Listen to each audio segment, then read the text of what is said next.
साई राम। अभी मैं आपको श्री सत्य साई बाबा का कहानी सुनाने वाला हूं। हां, श्री नामक एक लड़के का, सत्या नामक एक लड़के का और हमारे साई बाबा स्वामी का। ये दोनों कहानियों से ये पता चलता है कि स्वामी का यादाश्त बहुत बेहतरीन है और ये भी पता चलता है कि स्वामी की यादाश्त इतनी बेहतरीन क्यों है। तो पहला कहानी श्री मतलब श्रीकांत वैद्यनाथन। श्रीकांत अपने बचपन से स्वामी का भक्त है। बाल विकास में जाता था चेन्नई में, मतलब मद्रास शहर, तमिलनाडु स्टेट में, और उसे अनेक बार मौका मिला स्वामी के सामने कुछ करने का। नाटक में भाग लेने का उसे मौका मिला था सुंदरम में, चेन्नई में। लेकिन जब पहली बार उसे ये मौका मिला स्वामी के सामने बात करने का, तो ये थोड़ा घबरा गया क्योंकि ये पहले ऐसे किया नहीं था। तो बहुत अच्छी तरह से इसने तैयारी की और जो भी उसका भाषण बाल विकास गुरु ने लिख के दिया उसे वो अपने याद में रख लिया और पूरा तैयार था। और वो दिन आया जब इसे बात करना है। स्वामी के सामने खड़ा हुआ और बात करने लगा श्रीकांत।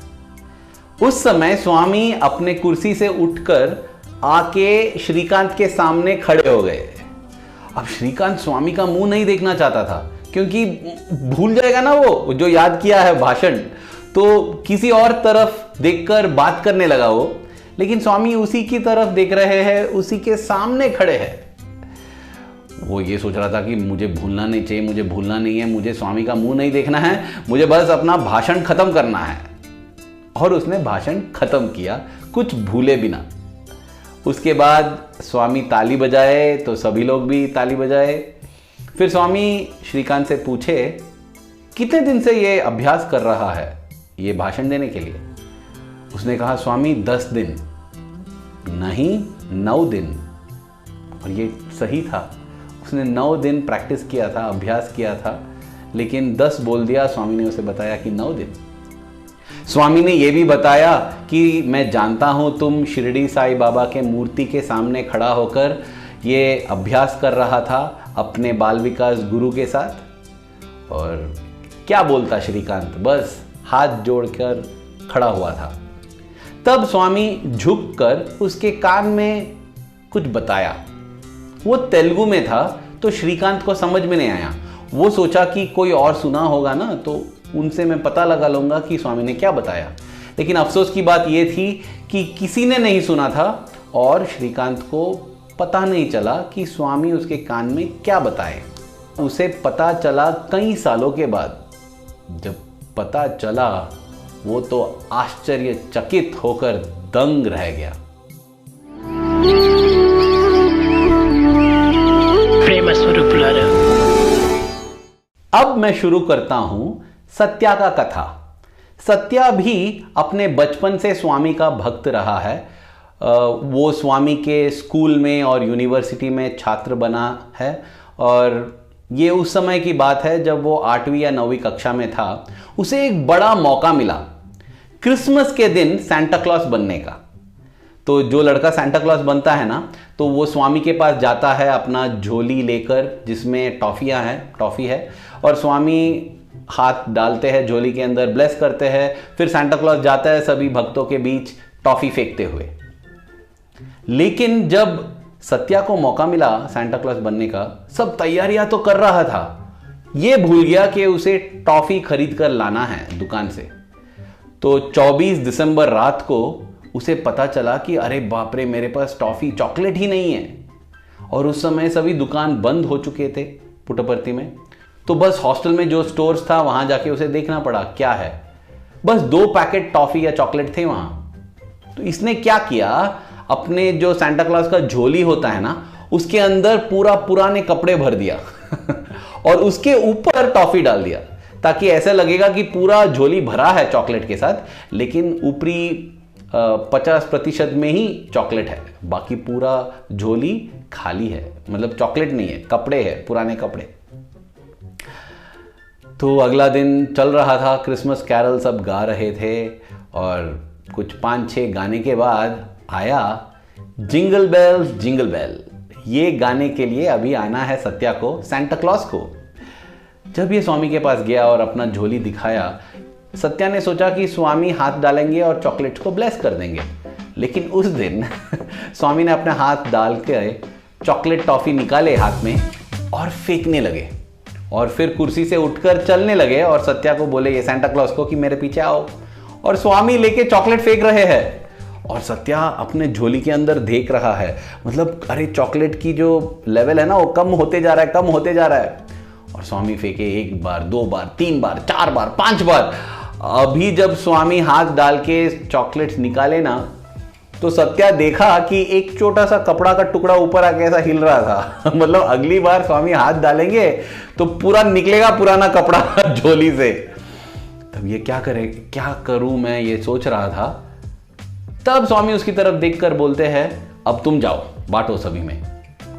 हाँ, स्वामी ने रोक दिया और स्वामी फिर जाके कुर्सी पे बैठ गए और सत्या भागने लगा पूरा हॉल में, दर्शन हॉल में चॉकलेट फेंकते हुए। लेकिन उसके पास काफी टॉफी नहीं थे ना, तो बस एक एक टॉफी फेंक रहा था, एक इधर, एक उधर, एक इधर, एक उधर, वैसा फेंक के। वैसा हुआ उसको क्रिसमस पे सेंटा क्लॉज बनने का अनुभव।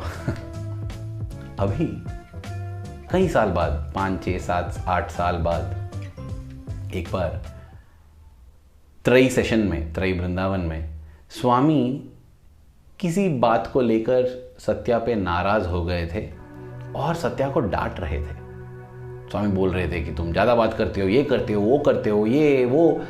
जब स्वामी डांटते हैं ना, पूरा अपना कर्म विमोचन कर देते हैं, काफ़ी जन्मों का पापों को नाश कर देते हैं। इसलिए हम सह नहीं पाते, लेकिन वो भी हमारे अच्छे के लिए ही है। स्वामी प्रेम देते हैं अच्छे के लिए और डांटते भी अच्छे के लिए ही है। जब स्वामी ऐसे डांट रहे थे ना, बीच में स्वामी ने कहा, और ये लड़का बहुत स्वार्थी है। अब सत्या सोचने लगा कि मैं स्वार्थी, मतलब क्या बता रहे स्वामी। तब स्वामी बोलते हैं, जब इसे जाके टॉफी देना था भक्तों को, हाथ भर के नहीं दे रहा है, एक एक करके फेंक रहा है। देखो कितना स्वार्थी है ये लड़का। बाप रे, अब तो सत्या भी भूल गया था कि ऐसा हुआ है, लेकिन स्वामी याद रख रहे हैं। इससे उसे पता चला कि स्वामी जो भी करते हैं हमारे भलाई के लिए करते हैं, लेकिन स्वामी की यादाश्त जो है ना, वो इतना बेहतरीन है। कितने सालों पहले जो हुआ था वो अभी भी स्वामी याद रख रहे हैं कि ये लड़का जाके एक एक टॉफी फेंका, इतना स्वार्थी है। ऐसा ही अनुभव हुआ श्रीकांत को, जो मैं कहानी शुरू किया था ना। श्रीकांत जब स्वामी के स्कूल में पढ़ रहा था तो उसे एक इंटरव्यू मिला, तो वो अन्य भक्तों के साथ साक्षात्कार कक्ष में जाके बैठा था और स्वामी बात कर रहे थे।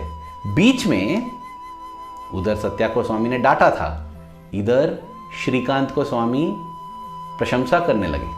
स्वामी बताने लगे सभी भक्तों को कि कितना अच्छा लड़का है ये, कितना अच्छा विद्यार्थी है।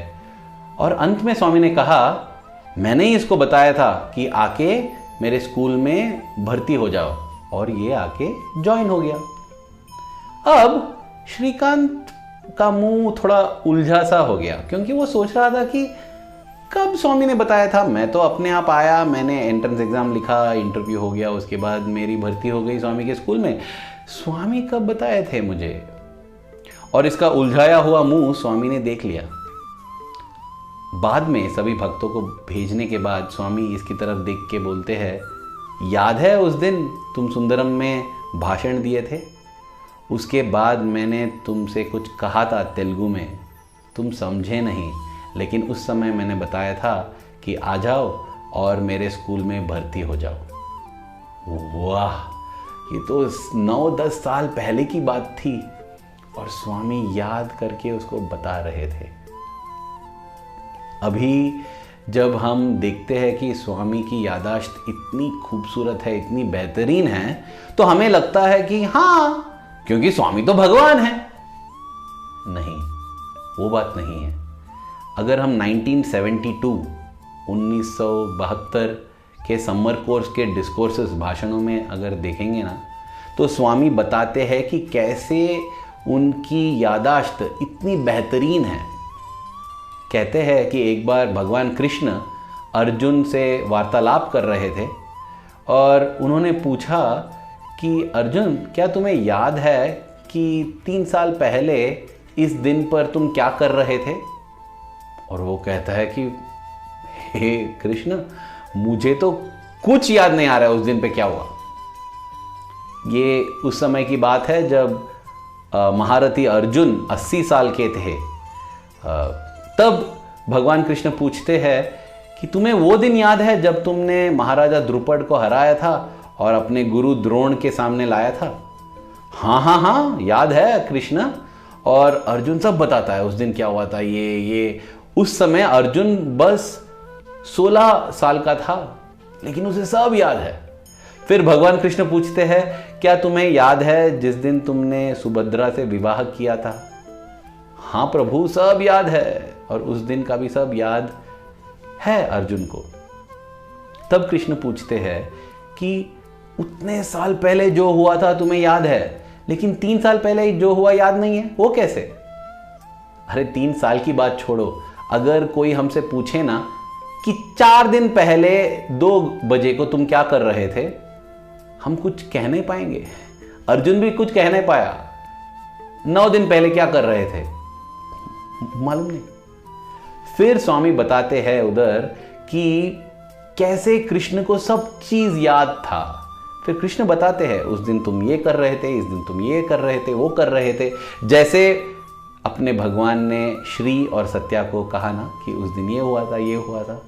कैसे कृष्ण के माध्यम से उस भाषण में, समर कोर्स के भाषण में स्वामी हमें बताते हैं कि जब हमें देहाभिमान होता है, हम सोचते हैं कि हम देह है, हम मन है, और उसके साथ जुड़ जाते हैं ना, देहाभिमान होता है, तो हम माया में पड़ जाते हैं। इस माया के कारण हमारा राग और द्वेष होता है। ये अच्छा लगता है, ये अच्छा नहीं लगता है, और जो अच्छा लगता है उसे याद करते हैं, जो अच्छा नहीं लगता है वो भी याद करते हैं, कभी कभी कुछ भूल जाते हैं। ये पूरा राग द्वेष और माया के कारण ये सब होता है। इसलिए हमें लगता है कुछ महत्वपूर्ण है और बाकी कुछ महत्वपूर्ण नहीं है। जो महत्वपूर्ण है वो याद रखते हैं, जो नहीं है उसे भूल जाते हैं। लेकिन भगवान तो देहाभिमानी नहीं है, भगवान आत्माभिमानी है। उनका आत्माभिमान होता है, इसलिए सब चीज महत्वपूर्ण होता है। इसलिए भगवान कुछ भूलते नहीं, सब चीज याद रखते हैं, क्योंकि वे अपने आप को सभी में देखते हैं, सभी में अपने आप को देखते हैं। इसलिए सब चीज महत्वपूर्ण है। और ये फर्क है भगवान की यादाश्त और हमारी यादाश्त में। और जितना हम आत्माभिमान की ओर बढ़ेंगे ना, अपने साधना से, अपने सेवा से और अपने पठन से, भगवान के कथन के पठन से, उतना हमारा यादाश्त बढ़ते जाएगा, बढ़ते जाएगा। इसलिए हमेशा हमें भगवान की ओर ही जाना चाहिए, हमारे यादाश्त बढ़ते जाएगी। और सबसे मुख्य तो ये है कि हम आत्माभिमान की ओर बढ़ रहे हैं। कुछ भी चाहे भूल जाए दुनिया में, भगवान को नहीं भूलना चाहिए। प्रिय स्वामी, आपके प्रति हमारे हृदय में जो प्रेम है वो प्रति क्षण बढ़ते रहना चाहिए। धन्यवाद। साई राम।